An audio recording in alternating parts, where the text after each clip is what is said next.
Enfin, le rôle de Guillaume, je sais plus son nom dans le film. Alexandre. Tonquédec. Non, mais là, non, Alexandre. C'est Guillaume de Tonquédec.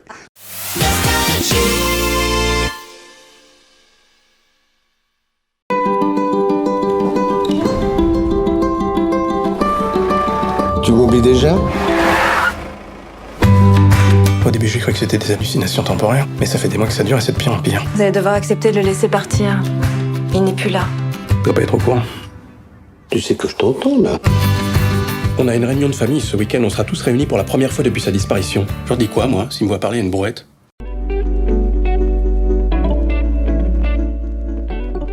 D'abord l'histoire, parce qu'il peut y avoir des très belles histoires, on vous pose un rôle sans intérêt, ou que d'autres pourraient faire avantageusement. Eric m'a choisi pour sa mère, voilà.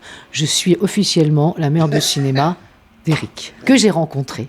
D'ailleurs. Et donc c'est assez plaisant parce qu'apparemment cette femme est une femme pleine de ressources, de courage, de fantaisie. Dans le premier film, Mes héros, on voyait parfaitement de quoi elle était capable. Dans celui-là, c'est un rôle qui est plus sur l'émotion, mais il y a aussi de la comédie parce qu'elle est en colère que son mari l'ait laissé tomber comme une vieille chaussette, c'est ça. Pour moi, c'est pas important pour jouer le rôle, mais c'était important de rencontrer le personnage que vous incarnez. Mais des fois, on rencontre pas les personnages parce qu'ils sont déjà. Toi, tu as dû en incarner qui étaient déjà morts. Ah bah oui. Donc, un paquet. C'est pour ça que je rencontre toujours des personnages morts avant. À part de nom, mais j'ai pas connu le père d'Éric Bénard, qui était aussi cinéaste, mais toi, tu l'as connu.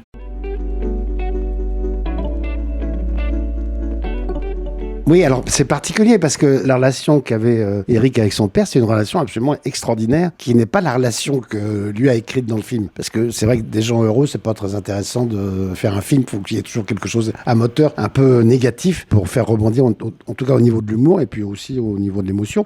Il voulait absolument que je fasse le film parce qu'effectivement, j'ai connu son père et que son père avait cette fantaisie que lui a décelé chez moi le père et Eric aussi, en disant il y a que toi pour jouer comme était papa. C'est-à-dire avec l'humour à la fois cynique, gentil. C'était un fou de sport comme Eric. Et donc, il a fait de son père un journaliste sportif, reporter photographe. J'ai aussi fait les deux sports. Donc, il y avait quand même quelques... pratiquant. Avant pratiquant. Avant très pratiquant. Et après, bon, là, je fais que... Mais Croyant, bon, mais pas pratiquant. oui, croyant, mais pas...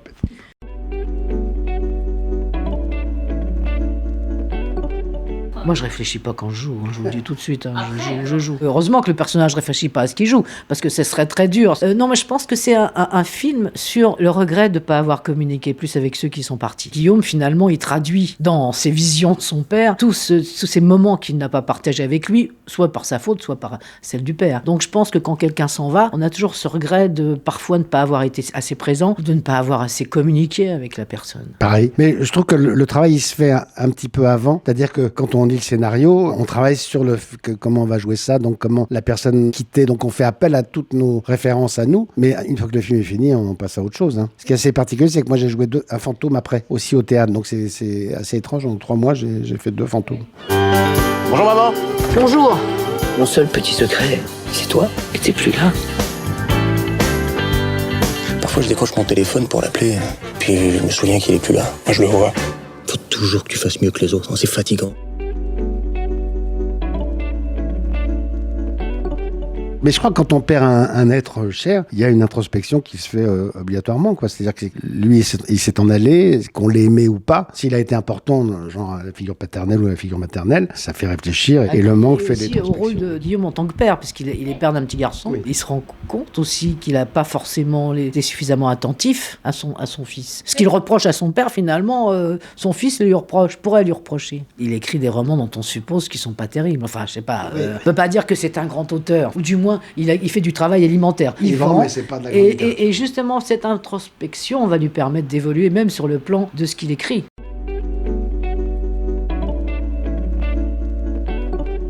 Non, pour le coup, c'est pareil. J'ai joué comme si j'étais... En pyjama. Par le fait d'être en pyjama. Non, c'est comme un rôle vivant. Et puis, le fait, c'est qu'on peut pas changer grand-chose puisqu'on est vivant, donc on va pas jouer à mort, on va pas faire... J'avais proposé au départ, je dit, ce serait bien qu'il ait peut-être un drap blanc avec 2 trous. Oui, 2 trous.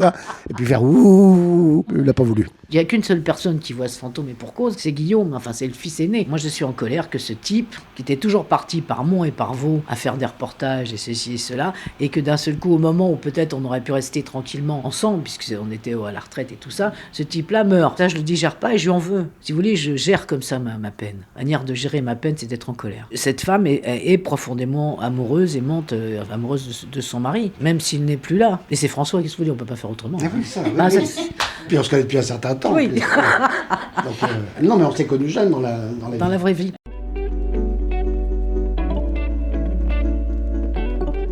C'est à la fois une fable, parce qu'il y a aussi un côté fable dans l'histoire de cette transmission entre un père disparu à son fils qui n'a pas assez parlé avec lui. Et puis c'est un feel-good movie. Moi, ce que j'aime dans les films d'Éric, c'est que on se sent bien. C'est des films, on est content, on est heureux avec les personnages, on les aime tous finalement, même avec leurs défauts. Et quand ça s'arrête, on est content d'avoir passé ce moment avec eux. Et en général, c'est la marque de fabrique des films d'Éric. Évidemment que c'est un sujet lourd, la perte de son père, mais comme il y a quelque chose qui fait que finalement, lui, Guillaume, enfin le rôle de Guillaume, je sais plus son nom dans le film, Alexandre. Tonquédec. Non, mais là, non, Alexandre. Je ne sais plus le nom du rôle. C'est Guillaume de Tonquédec. Je le connaissais avant que tu le connaisses. J'ai fait son premier film, hein, Guillaume. Alors, donc, je sais même plus ce que je voulais dire du coup. On peut faire de la comédie sur des sujets lourds. La preuve, ça interroge parce que tout le monde a perdu quelqu'un dans sa famille. Et je trouve que ce film interroge là-dessus, mais en même temps, c'est un film good movie, c'est-à-dire qu'on en sort joyeux et en même temps. Voilà, on a pleuré parce que le film était émouvant. Donc c'est ce qu'il faut dans la vie, c'est rire et pleurer. Bon, on fait les deux. Ouais, tu l'as pas vu venir celui-là. Ah, On t'a vu faute. ne t'interdis rien, fais tout ce qui permet de te sentir vivant.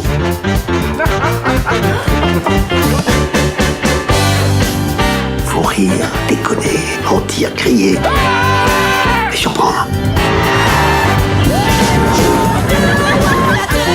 C'est important de te surprendre. Excuse-moi pour la voiture. Bon, je compte plus trop m'en servir.